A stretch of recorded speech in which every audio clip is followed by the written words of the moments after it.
When he turned his back from shoulder to shoulder, it looked like as wide as the tailgate of a truck. And just darkness, literal darkness, just came like all over, just all over me except where I was standing. This thing let out the most blood-curdling, mind-blowing, spine-tingling scream that you've ever heard in your life, and it cut through me like a knife.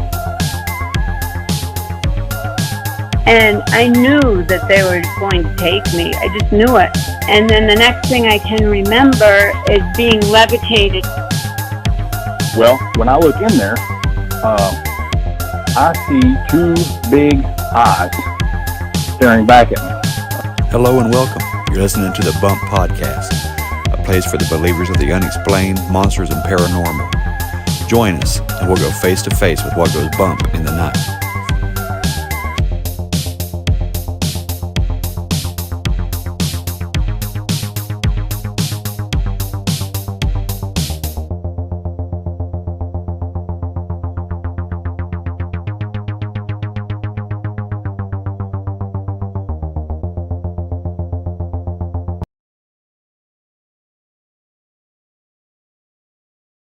Hey there, believers. Got another great episode for you today. This week, I'm bringing back a guest I had on almost a full year ago. It was from Season 3, Episode 17, Joe. The episode was titled The Unexplained Monsters and Paranormal. Kind of like named it after the whole premise of the show, because Joe's experiences pretty much run the gamut of all of that. You know, he had his paranormal experiences as well as some creature experiences. And Joe reached back out to me here about maybe a month ago and said that he had some updates he wanted to go into. So if you haven't heard Season 3, Episode 17, I highly recommend you go back and listen to that one. I'm pretty sure these episodes can probably stand alone. You know what I mean? If you want to just go ahead and dive into this one and then, catch up with the older episode, that's fine. But you're in for a treat. The first time Joe was on, that episode got a lot of feedback. It had thousands of downloads. But Joe's coming back on, and this time he's bringing his wife, Amy, and she validates a lot of experiences that he had. And like wives tend to do, she remembers details that he don't remember. I know that's how my wife is with me. She's like, well, you leave out half the story when you tell something. So she's coming on the show, and she's going to help flesh things out. And I look forward to that. It always adds to a story when you have more than one person with the experience, right? And again, I'm sorry for the voice. I'm recovering from another bout of laryngitis. Another odd thing, I guess, is there's, revival is breaking out everywhere all over the country. Where I live is no exception. There's revival here. And in the last year, I've probably attended 5 or 6 revivals, around the area. And 3 times out of the 5 or 6, the day I was going to go to revival, or the day that I did go to revival, I come down with a case of laryngitis. It's almost like something's trying to shut me up. It doesn't work. I go and I testify and I enjoy it and I shout and amen and all that kind of good stuff. So it's not going to stop anything. Just another coincidence to some people. Another element of spiritual warfare to me. But I'm not going to waste a whole lot more time talking about myself. I'm going to bring Joe and Amy on the show. But first, I want to encourage everyone to take advantage of the Bump phone. Again, that number is 304-812-0553. 304-812-0553. If you have something that you would like to send me, to review or check out or do a swap, like a sticker swap or something like that, my address, again, is the Bump Podcast at P.O. Box 1453 in Chapmanville, West Virginia, 25508. If you would like to be on the show, if you have an experience that you would like to share, Any kind of experience, I'm open to everything here. You know that. If you guys have listened to more than one episode, you know that, there's not a whole lot that's off limits. I don't know of anything that's off limits to talk about. If it's a paranormal experience, if it's a miracle, if it's Bigfoot, if it's aliens, if it's Dogman, whatever, whatever you want to talk about. If you've had an experience you'd like to share, reach out to me, holler at me at thebumppodcast@gmail.com, or go to the website. There's a holler at me button. Click that.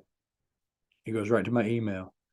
I'm on all social media platforms for the most part. I don't do much on Twitter, but TikTok, Instagram, Facebook, you can get a hold of me on any of those. But if you want to come on the show, email is the best method. There's a lot of things to keep up with. There is a Discord now. I know the Discord is getting, it has been super popular. I've been neglectful, but Andrew, one of my buddies, he started up a Discord, so check that out. Get active on there. I'll pop in and off, on and off of that from time to time, checking it out, trying to keep up. Whole lot of stuff going on. It's going to be a big year. Okay. So let's go ahead and bring Joe on the show right now. All right.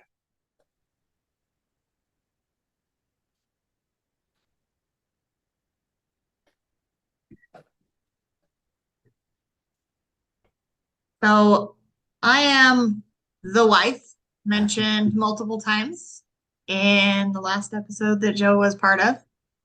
And I don't have nearly as many stories as he does. I have a couple from when I was young.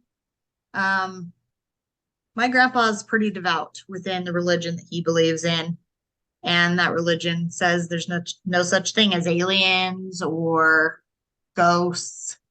Wow. But even so, when I was about 5, I stayed the night at his house for the weekend, and he felt it necessary to make the ghost that was part of his household fun. And he gave it a name. And he told me if, you hear things moving around or your blanket gets pulled off, don't worry, it's just Ralph. He's a buddy and he's nice. Wow. So that was my first experience with any kind of paranormal anything. Ralph liked to make the little piano that my grandma had above the fireplace play music and pull blankets off of people. But it was fun for me. Grandpa said it was safe. Right. The next experience I have with anything like that, I was 12, I think, 11 or 12. I had a friend, we'll just call her C, that invited me to stay the night. And on this particular weekend, it was the anniversary of when she had lost her older brother. So she had pre-warned me that her mom was going to be sad and we were going to just kind of stay down in her room and let her mom have her grievance time. I didn't know, though, that C did her own little thing to contact her brother every year. Oh, So wow. she pulled out her Ouija board once we were down in her room. We were 12 at the time, but her brother had been gone for about a decade. So he was about 2 when he passed. Yeah. And when she was communicating, she told me to watch the curtain. She didn't have a door to her room. She just had a curtain. And there were 2 very distinct children's figures that went into the curtain. The curtain outlined them perfectly. I never touched the Ouija board. I did no communication. Nothing bad happened. I can't really describe the feeling that was present other than it was stale. We were in a basement. It was an unfinished basement, so it was cold naturally. It didn't get any more cold. This was in a region that snows a lot, so it was uncomfortable and the air was very stale. And I made up an excuse that I forgot I had to babysit for my sister, and I left as quickly as I could. Because at that point in time, my religion also said there's no such thing as ghosts and aliens, and if anything like this happens, it's demons. Right. So I was terrified. Yeah, no doubt. I know.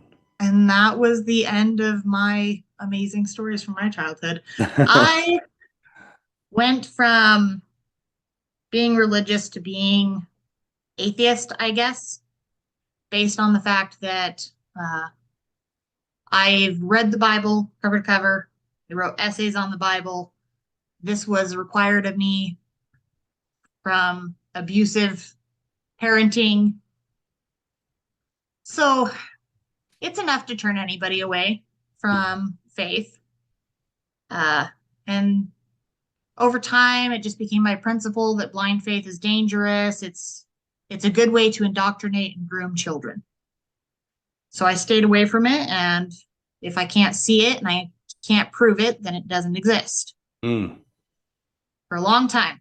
Yeah. I was gonna say, how'd that work out in the long run? It's a very, very recent development, like as in being with Joe. Yeah. That I'm rethinking all of those things.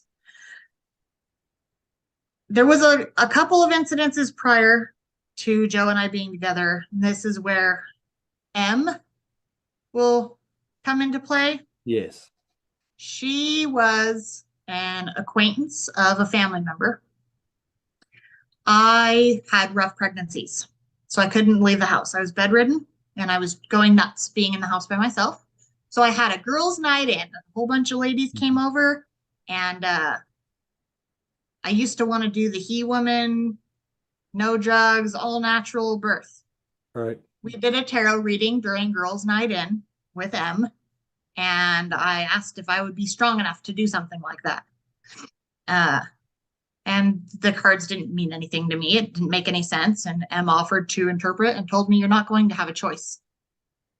Really? I have to have cesareans. Wow. Both of my children were born cesarean. I didn't have a choice. Yeah. I figured that's coincidence. It's whatever. I brushed it off.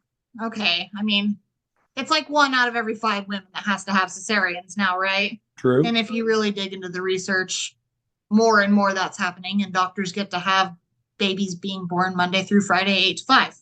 It's a good schedule for the doctors. Right. So I brushed it off. And then when I met Joe, I had come out of a pretty horrendous situation I'd been trying to get out of for many years. And it wasn't like a gradual buildup. It was an all of a sudden thing.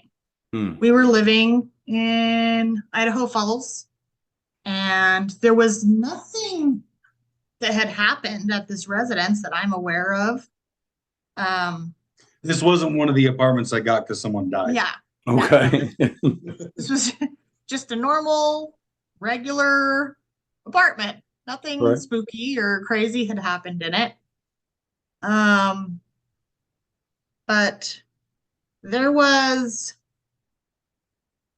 a time when things were happening to me, and I was not telling Joe that these things were happening because I had already had to tell him I come with a package deal, kids, and a past that we're stuck with for until the kids are 18. And as a woman in that situation, I didn't want to add on, hey, I'm crazy and I might be seeing things. I get that. So initially it was, I kept the door open to my room because I wanted to make sure that I can hear my kids down the hallway. So I saw a shadow in the hall, and it was vivid enough that I thought somebody was in the apartment. and I woke Joe up. And he didn't find anybody, but there was a person in the hallway. This thing had mass. It wasn't glowing. There were no eyes, but I'm sure many people have experienced, like, if you wake up and your robe is hanging in your doorway and you almost pee your pants because you think there's a person standing in your room. It Right. was like that. There was somebody in the hall. Wow. It wasn't that big of a deal. I figured I'm tired and I was seeing things and I brushed it off. But then there was a morning that I woke up and it was maybe an inch from my face. Mm. And it was not a full body. It was just a face. I don't even know if I could call it a face. This thing was snarling. There was no sound, but I could see the shadow figure of fangs and red beady eyes. And it didn't say anything. There was no noise, but the feeling that I got from it was that it would rip my throat out if it could. Mm-hmm. And I screamed and I jumped out of my bed, and then my phone rang. And I grabbed the phone. Joe was typically the only person that called me to let me know he was, like, on his way home that early in the morning. But this was M. Mm. And she said, "Are you okay?" And I said, "Not really. What's up?" And she said, "I saw that thing and I want you to leave the room." Oh, wow. Okay. And I didn't tell, nobody knew that this thing had happened, but she saw it happen and she called me. So this is where we became, Joe and I both, very, very big believers and have full trust in him. Right. Um, Naturally. Yeah. she did what she could from how far away she was to do a binding on it. And apparently that really pissed it off. She called and to let me know that it had showed up in her car while she was on the freeway. And it scared her enough that she had to pull over and breathe and cry a few tears. And so she dug deeper into it with whatever means she uses for things like that and let me know that this was a thing that had been feeding off of me for a few years.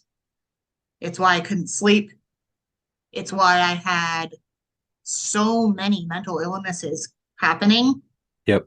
And it had been manifested because of the horrendous relationship that I was a part of. It was feeding off of that. And it had attached itself to things that I loved to make sure that it could stay with me. So when she told me the stuffies have to go, stuffies went very quickly, very promptly. They were gone. Yeah. And that was another situation where Joe didn't understand why I was throwing away these things that I loved, and I wasn't about to add on, your wife might be crazy, so just I don't like them anymore. I'm a grown up. I don't need stuffies. It's fine. Right. Right. Not to mention that they're housing some kind of demonic entity. Yeah. But after that situation, M had a chat with me about how I could protect myself, my family, my household. She gave me a whole bunch of different instructions, and that began my journey into learning about my current craft. I still do not have any kind of loyalty to any kind of deity. And I believe when you practice craft without any kind of loyalty, it's called eclectic. So I'm a practicing eclectic witch. Okay. At this point in time. And every time we've moved, I do all the same procedures, and it has helped us pretty greatly. I don't always do them right away. And we've had a couple of little visitors because of that. That my eldest son has made us aware of initially. Oh, wow. That's pretty much catching you up on my portion of the story. She's referring to the guy in the bandana. Yeah. In Right. that San Diego apartment. Right. Yeah. Oh man. Yeah. So, I told a few stories last time that had to do with the place that I worked. And a few things did happen, minor things, after we talked last. One thing that it was, I don't know, I was kind of in a hardened state at this point. Like I'm not afraid of anything. There's nothing you can do that can make it worse. Like I'm already deep down Mariana's Trench low, Right. One of these hallways, it was actually across the hallway where I saw the shadow run across the toolbox in the R&D area. That hallway, on a handful of times, I lost count. You know what it's like when someone like runs at you, almost like they're bum rushing you? Oh yeah. I felt something bum rush me multiple times Mm. out of that hallway, and it was, oh man, I don't know. It felt powerful, but I don't know how to compare it.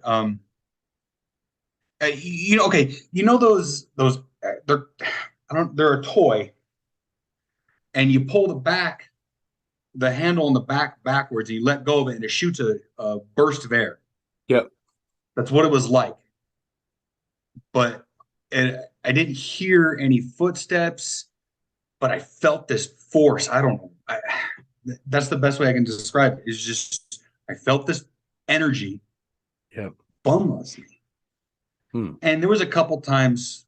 The first time it caught me off guard, so I flinched. But the after that, again, it was when things would mess with me. It was kind of my go button. So I the few times after that it happened, I squared up to it. Right. And I would ask my sis, hey sis, handle my lightweight real quick, and the feeling would go away. And going back to calling on the ancestors, the conversation I had with them. Right.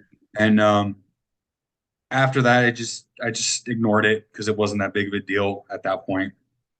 And there was another time we were really, really slow as far as like the work needing to be done, and we were about to leave. So I started to go do the rounds, and one of my coworkers said, "Hey, I'll go with you." Did they still call it ghost hunting? Yeah. I said, "Hey, I'm gonna go hunt for ghosts." He goes, I'll come with you." All right, cool. Which it's kind of funny that you bring that up, because we were walking down that same long hallway where the break room's right in front of us. And we're the only ones in the building. There's 3 people in the building, me, him, and one of the other guys we worked with. We were all in the same area. The lights at the end of the hall start flickering on and off, not just flickering, like someone was turning them on and off, on and off. And we both stopped, and I looked at him and said, "You see that?" He goes, "Yeah." I was like, "Tell me what you just saw, for clarification." And he told me. I was like, "Oh, well, I'm glad I'm not alone on this one." And we shared a name. His name was Joe as well. And I was like, Oh wow. Well, couldn't have picked a better person to see this with, Joe. Yeah, it's those are the only 2 things like that happened, just to continue with the story from before. And then stuff started to get bad again, and Amy was fired from her job for unnecessary reasons. And we were getting into such financial problems that the bills were obviously in California and San Diego specifically were much higher than what we brought in. And Right. We had to have a serious conversation, and we decided to look into mobile living. Just for those of you who don't know what that is, it's glorified homelessness. We lived in our car. Right. And we have a SUV, so it was much more comfortable than four-door car. Right. So we did it voluntarily. So it was kind of on our terms. So we made a bed, we downsized everything, we got a storage unit, and we for the first couple of weeks it was an adjustment. But then on a Friday I get called into the office and I get laid off. And this was a job that I was pretty concreted in. I was solid, and Right. they were talking about uh, promotions and doing this and doing that, and the next thing you know, it was we're laying you off. We're too slow. And I mean, the glass half full aspect of that was, we don't have to pay rent anymore. So it was stressful, but it wasn't as bad as it would have been. Right. But with all that said, we were still having these financial problems, even though we cut our bills. I mean, it was a quarter of what we would pay normally if we were paying rent, but we still had trouble. Amy had found another good job she found a job that paid much better than the job she had before. And I mean, with that job, we should have been fine, and we weren't. And I mean, it was really easy to eat out. We slept in we had one place that we liked to sleep, and it was in a parking lot at the gym. There was a McDonald's in that parking lot, so we ate a lot, but still, it doesn't cover the amount of money that we had, like, not in our possession. Right. And then Christmas comes around, we're supposed to get the boys, and because of all this financial struggles, we couldn't. Yep. And it was really hard for both of us. For Amy more. And we I don't know, we had to reevaluate everything. And it was just one hit after another, and it would not stop. And before I continue, I'm gonna kind of give a little review here. It started with my sister dying, and then the boys got sent back to Idaho. Right. When my sister passed away, we started the process of becoming her guardian, and that it did not work out. And she went back to Idaho, and at that point, I emailed you. Right. And you sent me some scripture, and I read every letter that you sent me, and you mentioned that sometimes you have to give that faith even if you're not sure. Right. And I tried really, really hard, and I went into everything exactly how you said I should do it, and it was fine.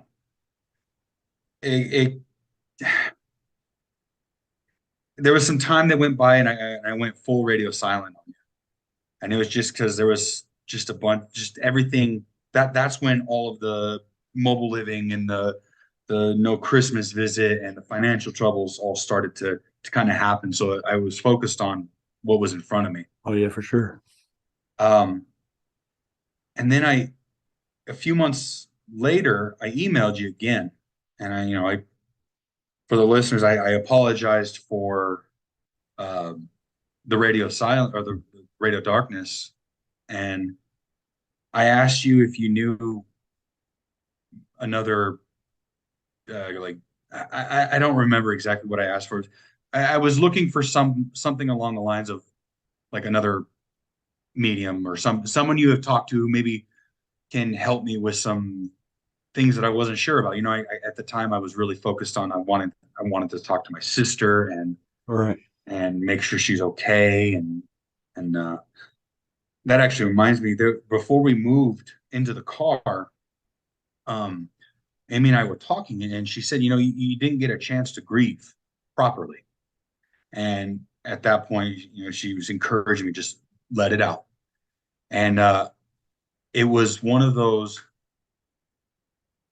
I'm screaming without making a noise type of cries. And I had watched a video earlier that day where um, it was just a stupid YouTube video where it was talking about how when you lay down, one side of your nose plugs up, and why that happens. And it has to do with blood going to one nostril and sealing it up. And in the video, I apologize ahead of time. In the video, they call it a nose boner. Now, it was funny, but in that moment of me being, just no sound crying, I felt my sister hug me. Yeah. I saw it and I felt it. And then she did exactly what she would have done, leaned into my ear and goes, nose boner. And that was it. And the sad was gone. Yep. And there's not a soul on earth that could tell me that that wasn't my sister. Yep. I had another instance. I can't for the life of me remember what it was. I had a dream and she spoke to me. I remember at this point, we were talking about moving back to Idaho because what's the point of staying where we were? Yep. And risk us continuing to have financial struggles and not seeing the kids again. Yeah. Yeah, I get that. Is it worth it? No, it's not. And that night, my sister came to me in a dream and says, just go. And, so you had emailed, after I emailed you the second time, you emailed me back with some advice that you got from Black Waters. And when I saw that was from him, I went on, there was a couple nights where I just listened to everything that he had to say on every podcast he's ever been on. Fantastic human being. I loved every bit of that he had to say. So when you were giving me this advice that you got from him, I got really excited. And before we had decided to move back to Idaho, I'm sorry, I'm usually I have everything written down. I got everything out of order here. You're fine. Before we had decided to move back is when I had emailed you. So I had tried everything that you sent me. And Bo, it got worse. It got way worse. Like not just, oh, we're struggling with money, but like the mood, we weren't fighting, but like we weren't talking. This is my best friend. Right. And we weren't talking. We would get home, she'd get off of work and we'd sit in the vehicle on our phones, and it was just not healthy. It wasn't good. And when we had that talk to move back to Idaho, when we both said, okay, we're gonna move back, we made a call to the we're living in his house. Is a guy that I worked with at my last job, and he's one of my greatest friends. Yeah. I mean, we called him to explain the situation because you don't broadcast like, hey, I'm homeless, I'm unemployed, you're embarrassed of that. So like, I'm not gonna broadcast, hey, I feel like a loser and feel bad for me. That's not what I wanted to do. So we explained the situation to him, and we said, is there any way we can like crash on your couch for like a month? And without hesitation. Right. Yes. When will you be here? Everything will be ready for you. I got you. Him and I had a thing when we worked at our job, because he was on nights, I was on days. And when I was on nights, I was his lead, and then we became work partners. And I'd always, quote Forrest Gump, when Bubba's like, "Oh, you just lay against me, I'll lean against you." So, well, we don't have to sleep with our heads in the mud. That was kind of like, So like he repeated that back to me, and he was like, "Just get out here, man." Yep. And I was just kind of scrolling one day, and one of my other coworkers that that I used to work with posted something because she had just recently moved away from Idaho as well. And I'm gonna read this because it hit harder than anything can possibly hit someone. So the title of the article is "Bewildering Bugaboos and Curious Creatures: Idaho Cursed Soil." And it reads, "As anyone that grew up or lived in Pocatello, Idaho for any amount of time can attest, the city is kind of a vortex for odd things.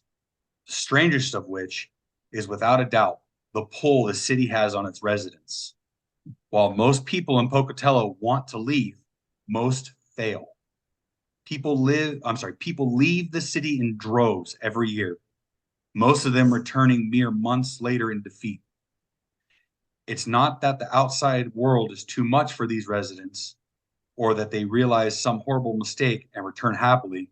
Nothing like that. They have no choice. The city of Pocatello, Idaho is cursed.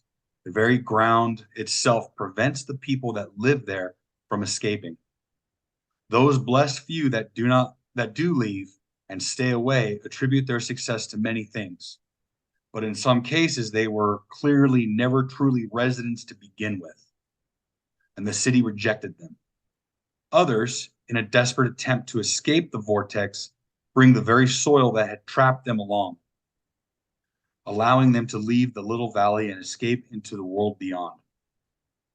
You can find small bottles of cursed soil across the country, all carefully secured in fear that it should spill. The wind should whisk away the dirt, and the owner would once again succumb to the siren call of that distant little city. Irresistible. Mm-hmm. Now, with that read, we left Idaho with the boys. My sister left Idaho with her kid. My sister died in a 18-wheeler or a big rig accident. I pulled her kid to us in San Diego. The boys were taken from us back to Idaho. All right. Exact. Pocatello. Yep.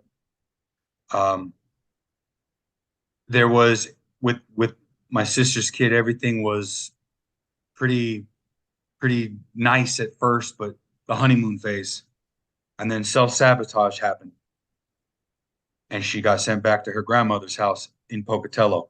Yeah. All this stuff. Amy losing her job, me losing my job, financial struggles, homelessness.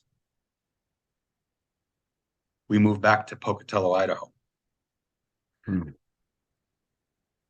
A lot of that, it all flooded in at once. And I can't, at one point I thought, hey, did I send out a beacon to evil, bad dudes or whatever? I don't think so. I'm not 100% positive that what I just read that we are dealing with. Yeah.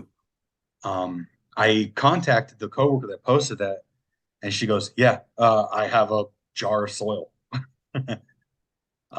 She goes, "Wherever I go," she moved to a different state. She buried a little bit of that dirt, and she has had nothing but success. And here's the thing. It's 50-50. I've asked people who grew up here. They never heard of that. Other people have. Right. So it's back and forth. The thing is, once we got back here, we had to find jobs, and the scenario is identical for both of us. Here's a job that sounds really cool, not quite qualified for. What's the worst that can happen? we both got those jobs. Oh, wow. My first day was the day she interviewed for hers, and then she had hers the next day. So everything is turning around. Like, Right. I mean, obviously we still have a little bit of financial troubles, but we had money left over that's like finally getting to the point where we're almost out, but we get, our paychecks are coming now. Yep. And the mood is different. It's happier. Like when we were here last, we were very unhappy with being in this place. And now it's like, it's kind of nice to be here. Right. You know? And I contacted you about that, and you're like, look, I just wanted to have a conversation because I didn't think there was enough here. I really didn't. Oh, I do. History homework that I did for Pocatello.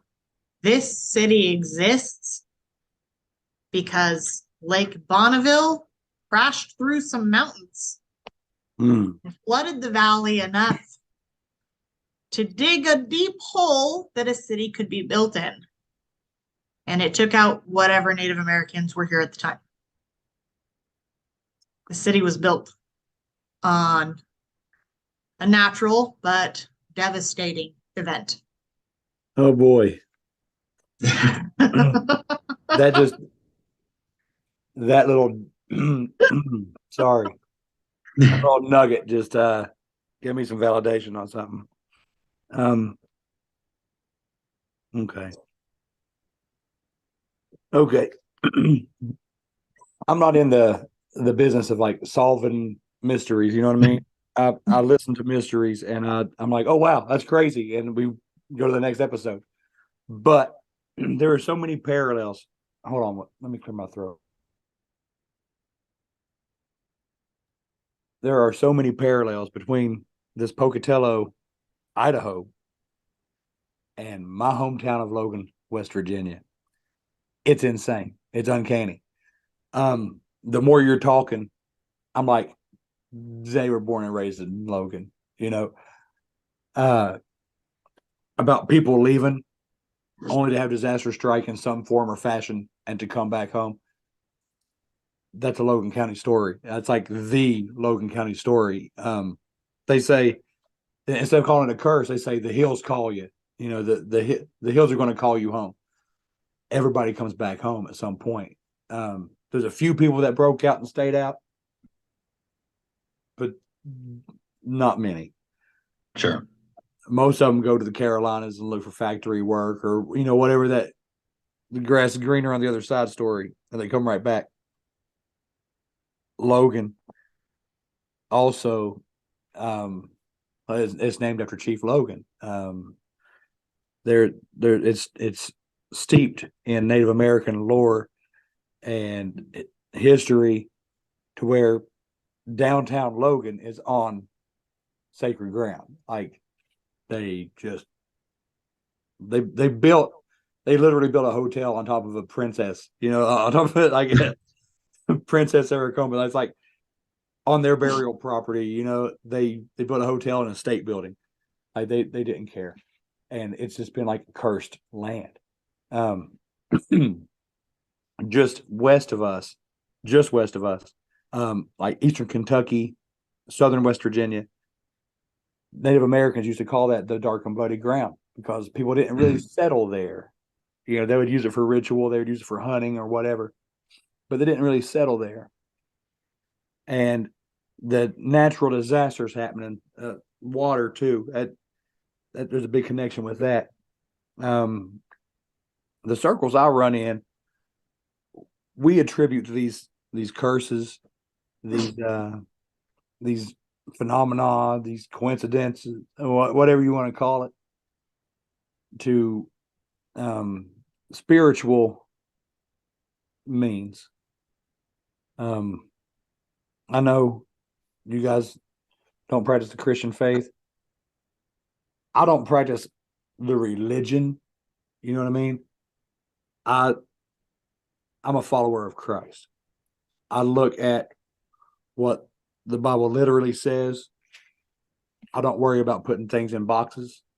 You know what I mean? So if you do eclectic craft, that's fine. doesn't bother me a bit. I'd like to get more out of you, as to what all you do. But what this all sounds like, and I'm sorry for like jumping in like this, but it sounds like this area, and I don't know how extensive that would be, but it sounds like there is a principality over this area. What a principality is, if you don't know already, it's kind of like a well, it's a celestial being, a fallen angel, basically, that has dominion over certain areas. According to my faith, the world was split up and dominion was given to these council members. Basically, it's basically like the gods of old. Okay. Except for Israel. The prince of Israel was Michael, the archangel. Other angels of that caliber, I will use angels loosely, were given dominion over the rest of the world. They stuck at their job. They tormented people. They were torturous. They killed people. They had disasters. They sent plagues. All of the stuff that still happens around these certain hot spots. Okay. And they're going to be judged and killed like men. But this sounds exactly like what's going on there. That there's a principality involved, and those that try to leave are punished. You obviously both believe in the spiritual world. It'd be kind of silly if we didn't. Right. My title for things might be different than your title for things. Sure. But there's going to be a correlation there. You know what I mean? And I probably should have started all of this with apologizing. When I sent you scripture and I sent you stuff about dark waters, I wish I had forewarned about how much worse things get when you fight in that manner. Man, honestly, I know. I knew that it was going to get. I knew that there's no like instant magic words. There's not. It's like you said, it's a battle. It's going to be a war. There was a war being waged on me, is what you said. Yeah. And you're right. And, words, no matter how hard you believe in them, it's not always going to be the insta fix. No, it's not going to be. I said these words when we first started dealing with the mishaps, which I am completely crediting to all of this. I don't think that, because like I said earlier, I thought that it was an entity attacking. Right. I think everything this last year and a half that we've had all these trials, I think everything was because of what we're talking about right now. Yeah. And I said the words, I said, it just feels like Idaho has its claws in my back and won't let go. This was when it all first started happening. Right. Yeah. And because that's what it felt like. Yeah. And so no apology needed, because I knew. Yeah. I knew. The thing is, man, when you stand on the word of God, it's going to make a lot of things angry. Pretty much anything that's not of God directly. The spirits that we have attached to us, in us, on us, around us, if they're not of God, they're going to fight you. I don't know how personal I got with you. I can't remember. I've had so much stuff happen in 2022. It was the worst year of my life as well. My family got busted up. My daughter, this used to be her bedroom. She turned 18, still in her senior year of high school, and decided she's out of here, man. She's gone. She literally turned to Satanism, like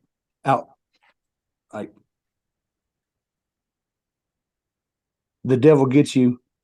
Like, this is my terminology, and I don't mean to offend if it's not your terminology, but the devil gets you where he can. I sent you that stuff about Ephesians 6 about spiritual warfare and protecting yourself, putting the armor on. Yeah. But there's chinks in every armor, right? There's little gaps. There's places for those flaming arrows to hit you, and it's always your kids. It's your kids. It's my kids. That was my baby. And just radical changes out of the blue, things that don't make sense. And there's warnings. There's warnings throughout Scripture. Don't be surprised when things come upon you for no reason at all that don't make sense. Endure it. Be long suffering, because it don't go away fast. You know what I mean? It's just in that realm, the good guy will win, but you might have your head down being humble your whole life. You know what I mean? Yeah. And it's tough. It's a tough walk. And I should have said, for real, it's going to get ugly. If you say this and you stand on these words, it's going to get ugly. I'll tell you though, I don't think, even if you did, I don't think it would have mattered, because I think at that point I was already beaten down. Yeah. I was a whoop dog, man. Yeah. And I probably would have said, what else could happen? Right. Which, challenging things like that you can't see or physically fight may not be the greatest idea. Well, but obviously from the first time we talked, I wasn't capable of making those right choices. So right. I don't think it would have made a difference. Yeah. I really don't. Yeah. The thing is, like, I was clueless on what to do next. Yeah. I was desperate, obviously, and I would have tried anything. Yeah. I mean, to the point where he said, with these words, you got to have some sort of faith. Right. And regardless of how I feel about it, I was like, you got it. Done. And it wasn't just me saying it. I really tried. Right. But nothing worked. Yeah. See, and I have a belief system that is based on things that I can observe. Mm-hmm. So, like, we know, as of right now anyways, based on what's been observed, that the moon's pole affects our ocean. Right. The moon is a giant stone, and it affects our ocean. It has an energy, magnetic pull. So I'm not religious, but I am a very spiritual person. I believe that energy is always, can't be created, it can't be destroyed. It always exists. And right. It transfers. And it transfers into things we don't always want it to. And when we were going through all of that, I didn't have enough faith or belief in anything at that point in time. I had just had my kids snatched from me. Right. So I reached out to friends of ours that did. They did have great faith, and I asked them to pray. Because I believe that my energy at that point in time was so bad. Yeah. That anything I did to try and reach out, I would have been putting that negative energy out there, and it would have just came back on us. But that's, as far as my being an eclectic witch, I focus on the elements a lot. I know that water is my element. It's where I find peace. It's where I meditate. It's why I love the ocean. It's why I love fishing. It's just where I'm the most safe and comfortable. I do things that I don't have a wand. I don't have a broom. I don't cast spells. I don't know enough about those things. I'm right. new to all of this, and I do the things that make sense to me and feel right. As far as I'm learning a lot about crystals and stones and the energies that they put off and why they do that. And when things would get really, really, really bad and Joe and I weren't talking for days and days, I would say a mantra, if you would, and I would hold on to stones and I would put out that good energy, and it seemed to help. It would block out whatever things were coming at us for a while, anyways, at the very least. And our homes, when I put the crystals in the windows and I use things like cinnamon and citrusy, just things that make me feel happy and safe. I use those to empower the energy that's in our home and at our doorways and our windows. And I use it to repel anything that I don't want in my home. Just based on my belief. Right. And my own energy and belief in the universe's energy, and that it can work for us or against us. And it's very, very strange to me and very shocking how everything has unfolded since we've come back to Idaho. It's not, I spent most of my career in childcare. I was a preschool teacher. I know nothing about solar energy. Right. I figured, what's the harm? I'll throw out some applications and see what happens. That's what he's talking about when we're both just applying for jobs and getting jobs that we're not qualified for. And I made a realization actually yesterday. You know, obviously we have probably identical list of podcasts that we listen to. Oh, I'm sure. And all of them all have at one point talked about synchronicity. Yeah. You know, and I never liked it. I never liked that subject because I'm just full transparent. I don't know exactly what that means. Everything, right. Things that are happening that are some, I don't understand it until I got this job. So when we first got back, my first objective was getting my old job back. I was good at it. It was comfortable. It was safe. Yep. And I gave them like a month notice. Like I left on good terms.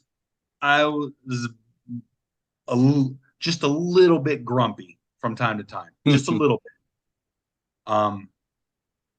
But that was the only like bad thing. But make a long story short with that whole thing, without sounding too bitter, I got blacklisted, and there was just absolutely no way I was going to get my old job back.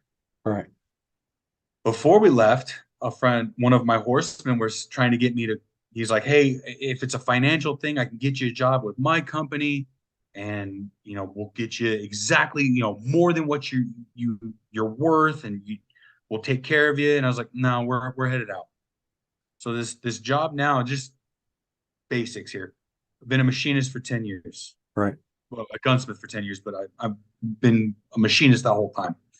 I run CNCs, but I don't know how to do I've never been formally trained on programming, G-code programming. Specifics, sorry. And this job was for it was a programmer job. And I was like, why not? And again, I checked all the boxes except for the fact that I don't know how to program G-code. Right. And I got it. And when I get there, I'm on my first full week. I'm running parts that I ran at my old job because they outsourced to us. The vices that I use at work are from the company that my friend tried to get me a job with. Wow. I don't understand synchronicity, but I'm pretty damn sure that that's synchronicity. Yep. And with everything between our two jobs, it's almost like, I think you might have said it, we're being rewarded for coming back. Well, Joe told me I applied to my old job again. He kept sending in applications, trying to get past this one person that's blocking him there. And I told him, I was like, I don't think it's going to matter how many times you apply. Right. I think you're being blocked by more than him. I think that was a place where you grew as much as you could, and to go back there, you'd be sticking your head in a sandbox. And it forced him to go outside the box, apply to things that were outside his comfort zone. Yep. And we're better off for it. Oh yeah. Yeah. Yeah, it sounds like it. Hey, I wish that I feel like there's not with this subject. I feel really bad. I feel like there's not enough substance here, but I want somebody out there to be like, just like I did with the dropping a bulldozer down off on a tree. That's what a Bigfoot. Those are noises that Bigfoot makes. Right. I want somebody to be like, oh man, because at the very least, be careful if you're planning on leaving. Yeah. Be careful. I have since apologized to Idaho, and before we had this recording, I made sure to clarify that I'm not bashing it because I don't know what'll happen. You know, maybe it gets mad that I'm talking about it, but I don't want it to be because that's not what it's about. I'm just taking every precaution now. You know what I mean? And I get that. I don't know. I still feel like there's not enough substance here with it, but I feel like there's so much more to unwrap, and I just don't know where to begin. There is. There's tons left to unwrap. There's Joe. I feel like there's things at play, man, but it's just, again, it's from my perspective. So I don't mean I'm not trying to offend in any way. We don't need to beat around the bush. You're good, man. You're good. Go ahead. Okay. I really feel like when you, and this might be for people in Logan too, you know, maybe we shouldn't use curse language. Maybe we're speaking that into existence. You know, that's something that's all faiths believe in that kind of thing. Maybe it was outside. Maybe it was of your will to leave, but it wasn't what was supposed to be your path. You know, maybe you weren't supposed to leave to begin with, and you got admonished, reprimanded, sometimes harshly. Sometimes you got to be brought to your knees before you get back in line. I was very, very humbled. Very humbled. We talked about that too. It's hard to have a mixed family, period. It's hard to be a step parent. It's hard. I live that.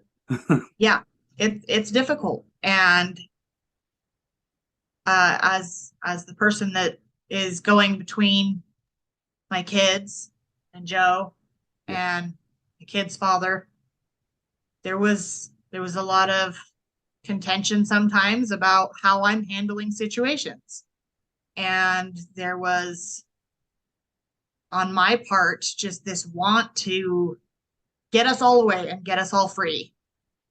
And it wasn't all bad in the sense that because of everything we went through and the losing the boys, we had our eyes opened to how we can help each other more. Yeah. And I don't know that there's anyone else I could have faced everything with. It brought us so much closer on so many different levels. Yeah. And all those contentions that we had when we were here before are gone. Yeah. Yeah. This morning we've been getting snow like for the last week. And I'm like, it's fine. I love driving in snow. I'm not even white knuckling right now. I don't even ask him to go shovel. I'm just like, I got it. It's fine. it maybe that's it, Joe. Amy, you too. Maybe you guys are just my terminology. Okay, maybe you're within God's will now. You know, maybe this is the plan. The kids, from personal experience, when my daughter was 12, she testified against her mother. Okay, I'm spilling a lot of tea here. We were in a custody battle. We spent $10,000 on a lawyer. Supposed to be the best lawyer in the state of Arkansas where she lived at the time. Okay, still lost. Testified against her own mother. this lady was in like the state board or whatever lawyer, still lost. The very next year, her mother gave her to us, a year later. Okay. But that day of the court hearing, when my wife woke up, which it would be her stepdaughter, okay, when she woke up in that hotel room and we were getting ready, she started crying. And I asked her what was wrong. She said she felt like God left her. She never felt like that before. I didn't understand what in the world she's talking about. I thought, okay, that's what anxiety must be. I have a lot of that. So let's go. Right. But the next 4 years is what I'm getting at. I did everything I could to help repair the damage that had been done to my daughter, because she was fighting to come home for a reason. You know what I mean? We tried different types of therapy, bought her everything under the sun, spent all the time with her that I possibly could. If she didn't want to go on vacation, I let her stay home. You know what I mean? It's like anything I could give this child. And it, honestly, at times it drove a wedge between me and my wife, because I was trying to make up for lost time. I was trying to fix things I didn't do wrong. You know what I mean? But I was trying to make things right. Unbeknownst to me, this whole time, my daughter hated me. We found journals. She blamed me. She blamed my wife. Actually, my wife, she said in her journal, that Jess is the only one that sees who I really am. It was weird. But my point is, for 4 years, I did my will. I tried to make that work. When my daughter turned 18, guess who she wanted? Her mother. The person that she accused for 4 years of being abusive, of being this horrible person, had a big laundry list of accusations. That's where she wanted to go back, because now I'm the bad guy. Somehow. Talking about, you talked about mental health issues or whatever. My daughter has been diagnosed with so many things. That's her business. But to me, those were spiritual attacks. And we sought help. We got medication. I found the medication in this bedroom after she left. She had been hiding and hoarding, But we did everything we could do to try to help. Honestly, like, my conscience is clear. But again, I was doing things within my will. I wanted my baby here. I wanted to protect her. I wanted to help her. I wanted to save her. I wanted to take care of her. But that day, or my wife felt like God was absent, maybe that was the warning that we were getting outside of where we were supposed to be. We were stepping out of the will and living selfishly. Maybe that's why it didn't work out. And she had to go back. Now she's back where she was. I tried. The tension and the darkness, the literal dark figures were standing in front of her bedroom door, aren't there now. There's so many parallels between you guys. I was just thinking the same thing. I was thinking the same thing. Even the homeless aspect. I was homeless for a couple of months. I crashed in a spare bedroom in a friend's apartment before I met my wife. These struggles, and I honestly think, man, like, looking back and trying to piece it together and listening to it from an outside perspective, it's as you're talking, it's like setting off things in my own life that I was outside of that will for so long, and I know I told you got to have faith, and I told you I should have warned you things are going to get worse, but that's the thing, it's going to get worse, and things are allowed to get worse to strengthen that faith. It's going to do one of two things. It's going to push you away from God, or it's going to push you closer to God. And for me, it pushes me closer. I lean in harder. I lean in deeper. 2022, Joe, I was sick that entire year, brother. I'm still getting over stuff. but it was just one attack after the next. In the intro here, I explained it. I started going to church as many times as I possibly could. I'm trying to just devote myself, Right. And I went to 5 revivals, I think, in the last year. 3 times I got up on the day to go to revival, wound up with laryngitis before I could get there. It's like something, something's shutting me up. But it's either going to push you away and make you stop, just leave it alone, quit fighting it. I don't want nothing to do with it, whatever that is. I'm just going to appease that spirit. You know what I mean? Or I'm going to keep fighting against it and let it beat me half to death, but I'm standing on the rock. I'm standing on that firm foundation.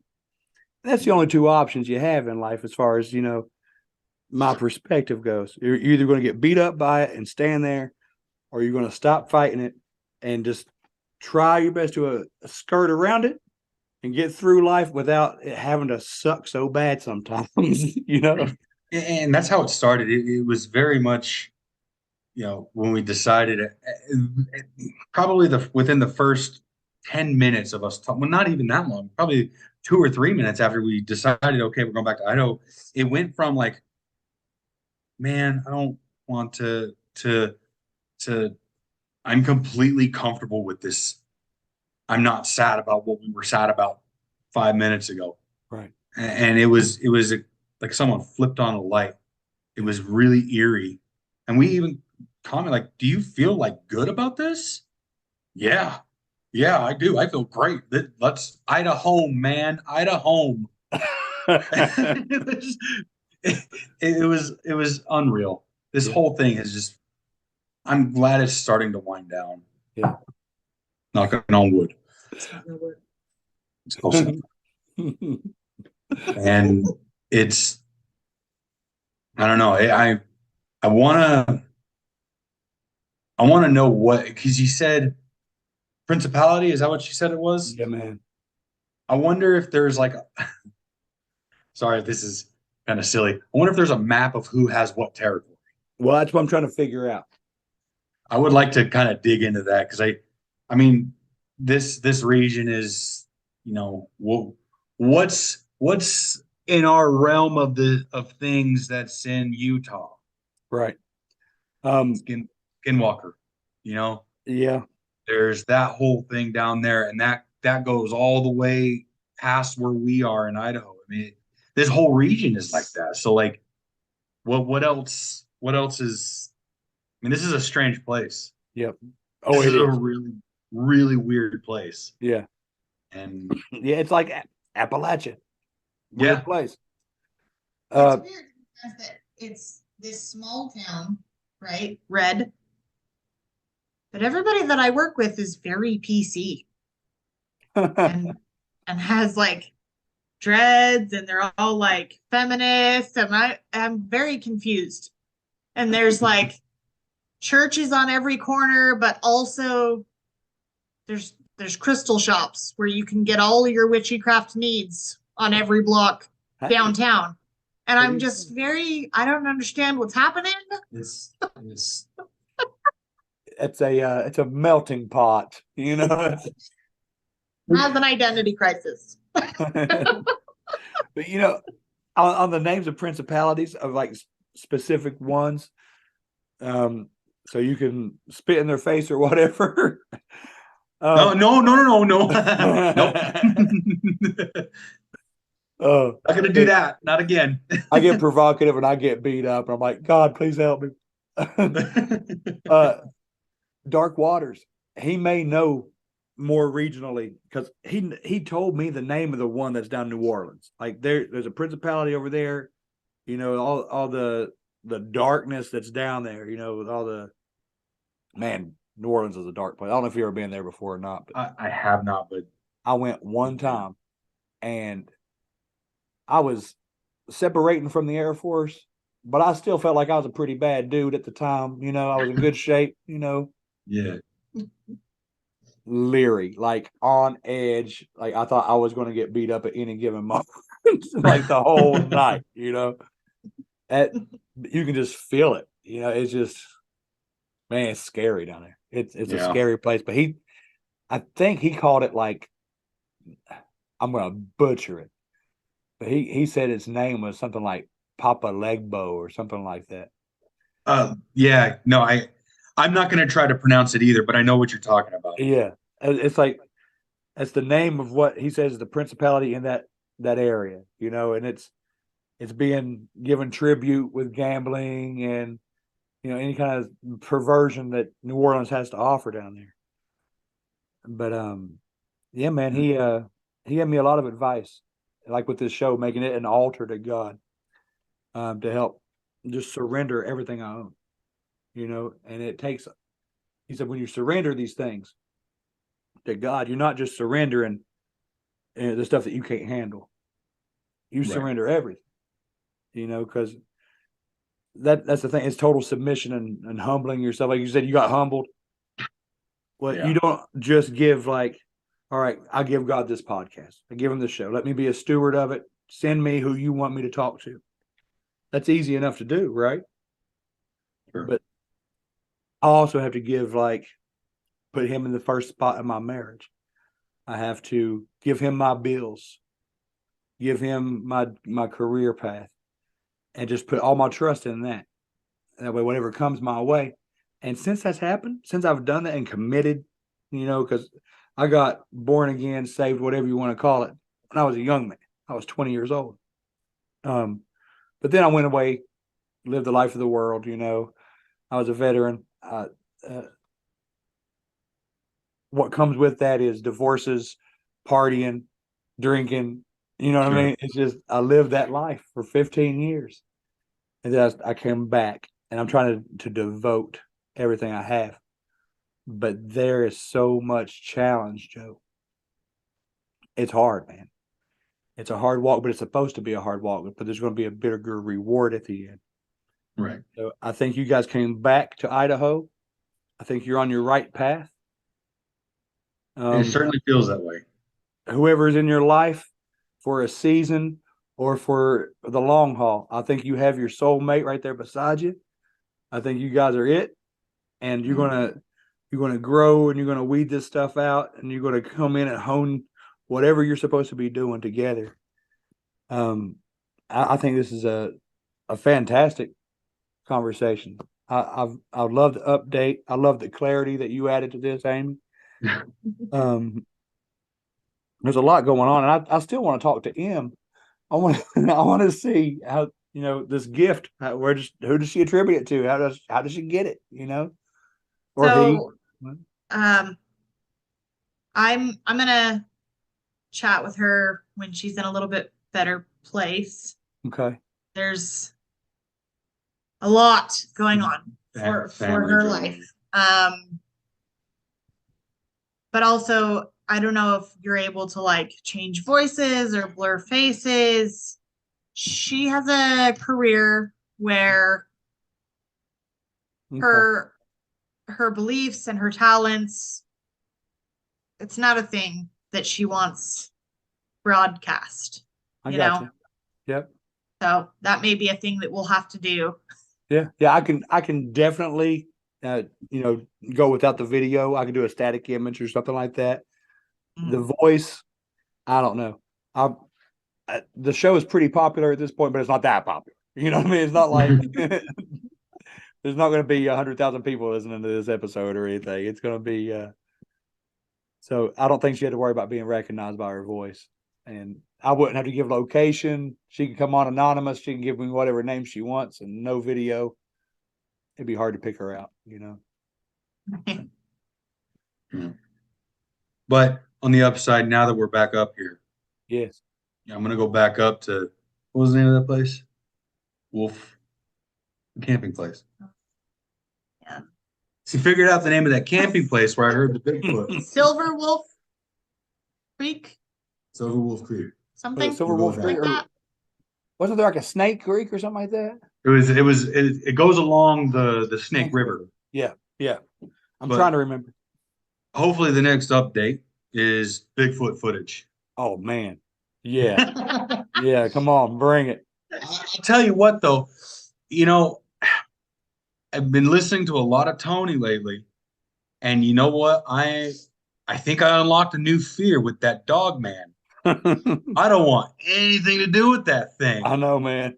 That thing scares the crap out of me. I know. Tony would say he don't know how he became the dog man guy, but he'll take it. You know what I mean? Yeah. He can keep it. Yeah, yeah. All yours here, Yeah. Tony. Yeah, that's all him, man. Right.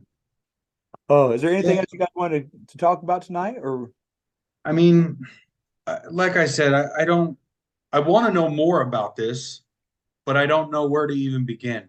yeah. You know, I'm the bit of I haven't really had a lot of time to get back here and trying to see the boys, which we have hung out with them quite a few times. It's been really nice. And us looking for work. I did very, very minimal research, but I'm sure there's a lot more out there that we can find out. Oh yeah. Oh yeah. let's keep emailing you, man. I mean, you have my phone number with text or whatever. It doesn't matter to me. Absolutely. Yeah. Holler at me, both of you, either of you. Anything comes Yeah. up. If you got questions, if I have any kind of answers, or if I have questions, maybe you guys can answer for me. Maybe Yeah. we'll find a like what parallel Pocatello, Idaho, and Logan, West Virginia is on. Maybe we're on the same line or something, man. You know what? It would probably be, just thinking of the map in my head, it's probably pretty damn close, man. Yeah. Yeah. It probably If is. not like right on. I'm very, very curious if there's a map of who owns what territory. I'll try to find that, man. I'll try to see what we can do to uncover something like that, because there are a lot of similarities. Yeah. I don't know. I want to know. What was it? I couldn't hear. She says she doesn't know if she wants to know. Oh yeah. I want to know the answer to that. I mean, We want to know. ignorance is bliss. Ignorance is bliss.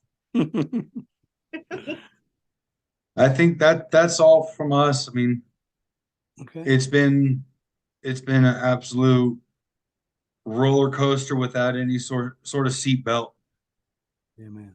and it's finally the ride's coming. It's time to get off the ride. Finally, it feels like, at least. So, Well, I hope so. I hope so, and I'll keep you guys in my prayers if that's okay. absolutely, thank you so much. We'll just keep in touch with each other. All right. Yeah, All will right. do. All right. You guys have For a good having night. You too. It's wonderful meeting y'all. Well, meeting half of you, seeing you. The better half. The better half. Y'all have a good night. All right, Bo. You too. Night. Night.